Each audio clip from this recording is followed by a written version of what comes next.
Welcome back. Since the last video, I received some more parts in the mail. I got the lift kit ready to go. I'm just waiting on the weather. It's kind of chilly and I don't have enough height in my garage, so I'm gonna have to do this outside. I mean, look at it, it's begging for a lift. I have it sitting on 35s.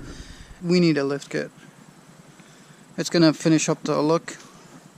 One of the parts I received is from Ridgeline trim piece that goes around the cup holders and the gear knob. Let me show you guys. These things come with 3M double-sided tape. I always find it like better to put like a couple of screws to keep it in place, just in case these things give up. I've done these before, so I find this is the perfect place to hide a couple of screws, one here and one here. First we have to clean this up.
There you go, done. On to the next thing.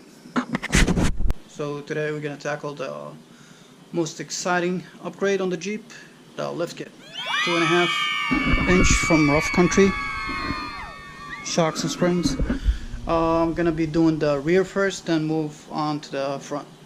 I'm gonna be doing this in steps. Maybe one of you guys are thinking of doing your own lift on your Jeep. You'll have an idea of what you're getting yourself into.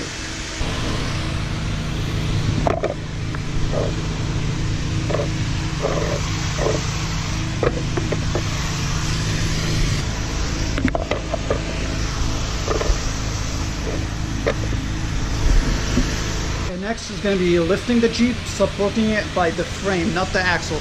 So use a couple of jack stands, put them under the frame.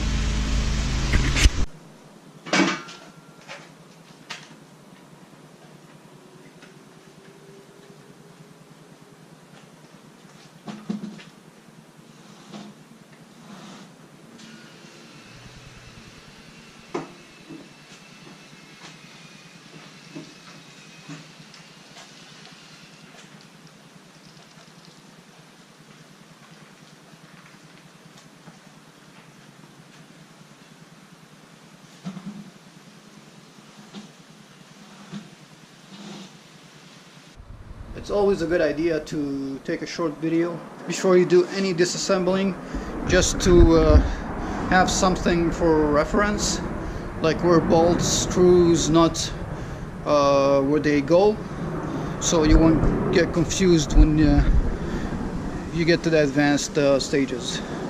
So that's what we're gonna do right now. While I was taking off the wheels, the mailman just got here and he gave me this. And this is the track bar bracket that goes on the rear axle. It aligns the geometry of the Jeep. So I guess we're gonna be doing that next.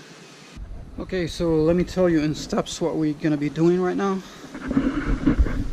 The main idea here is to release any kind of tension, anything that's holding this axle up. We're gonna take it off so we can take off the springs and chocks.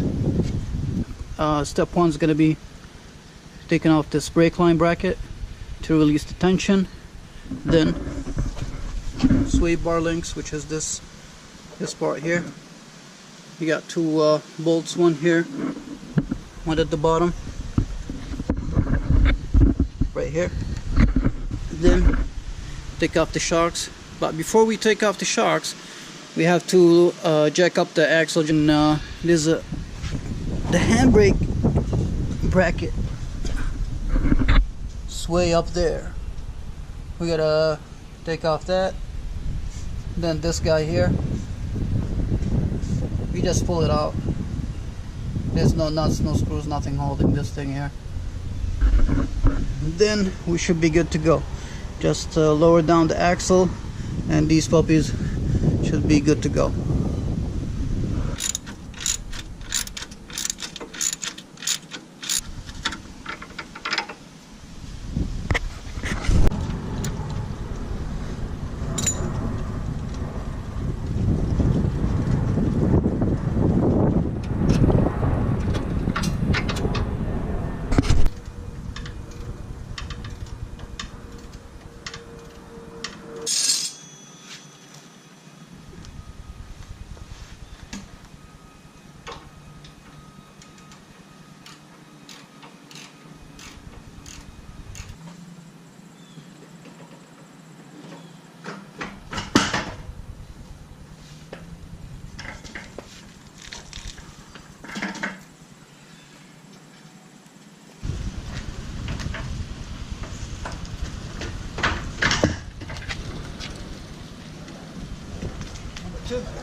We have everything off.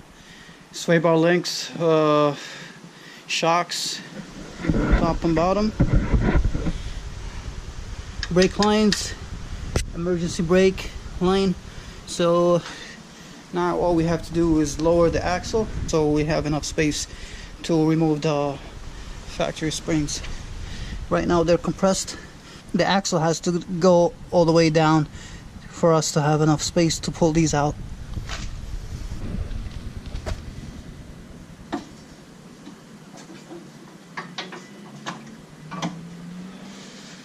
So a couple of tips for you guys. We're gonna install the aftermarket ones with the tight circle or round from the bottom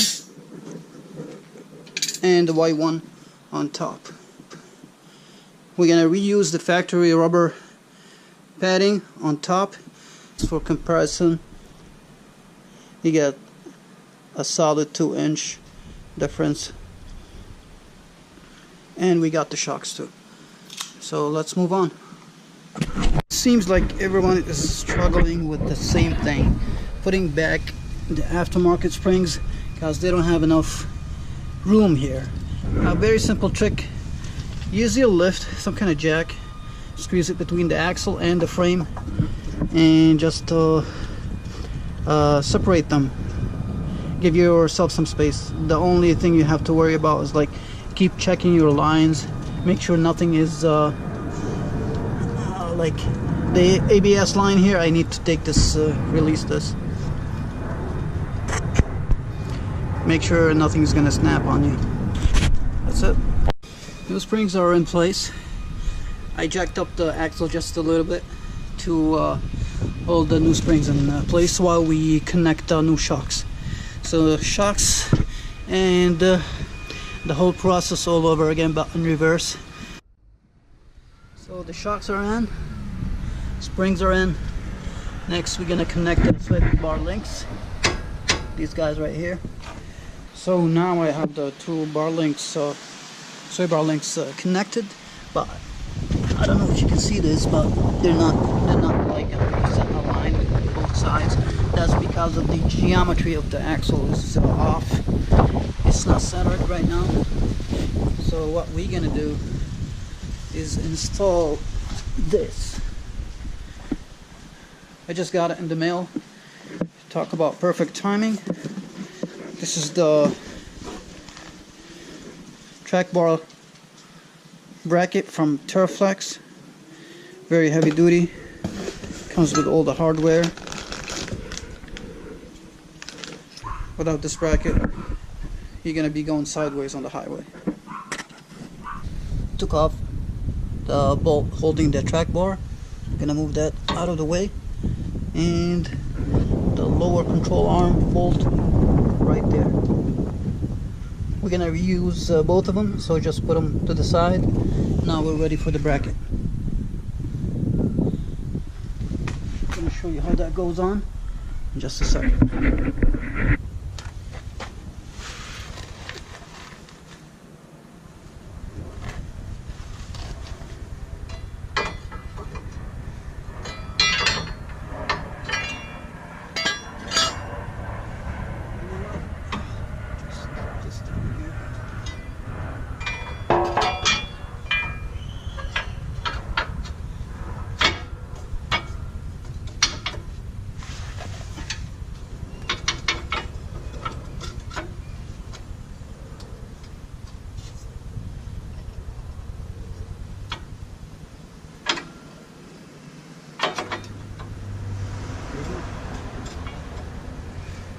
So we're gonna use all existing holes for the factory bolts. Just need to align them. Bolt go on right there, and the U-joint goes right there around the axle. So I'm gonna show you that in a second. In the kit, you're gonna see this, a weird kind of spacer, thick. This is meant for this bracket right here. Let me show you up close. Inside here, there's a gap. So if you put the bolt without any kind of spacer in the middle, if you tighten that bolt, this whole bracket is gonna collapse, and you're gonna be in trouble. So this goes right here from the inside, and your bolt goes through. Alright, just don't forget this piece. It's all done. Shocks, springs, all the brake lines with the, I don't know if this is, that's too dark, it's not gonna show. Anyways, I installed the brake line brackets, reattached all the lines, emergency brake, and I only have to put the wheels back on. Next time we tackle the front end, I'm taking my time with it. I don't want to miss anything, so I won't have to come back and fix stuff. So yesterday I managed to finish the back side of the Jeep, and today it's time to finish up the front.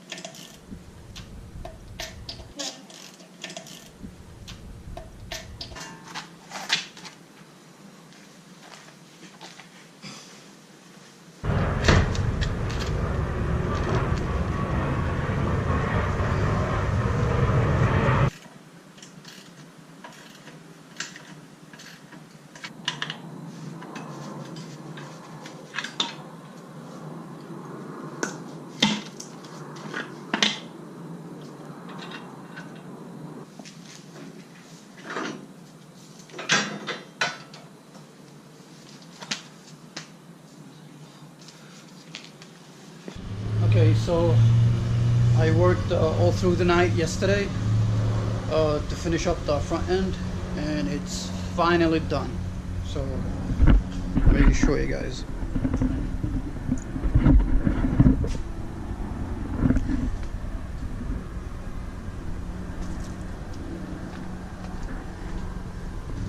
The gap between the wheel and the fender, quite a difference. Anyways, as I said, I'm gonna do a full reveal video after I'm done with all the upgrades, but we still have a long way to go. So stay tuned, subscribe for upcoming videos, and I'll keep you guys posted.